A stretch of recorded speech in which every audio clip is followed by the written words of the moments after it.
नमस्ते। अब तपाईले आफ्नो मोबाइलमा MyPay एप डाउनलोड गरी रजिस्टर गर्नका लागि आफ्नो मोबाइलको प्ले स्टोर अथवा एप स्टोरमा गएर MyPay एपलाई इन्स्टल गर्नुहोस्। इन्स्टल भइसकेपछि लेट्स स्टार्टमा क्लिक गरेर आफ्नो मोबाइल नम्बर राखी नेक्स्ट स्टेपमा क्लिक गर्नुहोस्।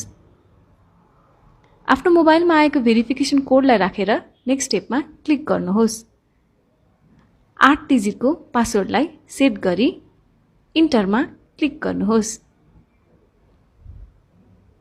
स्क्रिनमा देखाए अनुसार आफ्नो पर्सनल डिटेल्स राखी रिफर कोड राखी सबमिट गर्नुहोस्। 4 डिजिटको एमपिनलाई सेट गर्नुहोस्। अब तपाईको MyPay एप रेजिस्टर भइसकेको छ। अब तपाईले डिजिटल ट्रान्जेक्सनको मज्जा लिन सक्नुहुन्छ। धन्यवाद।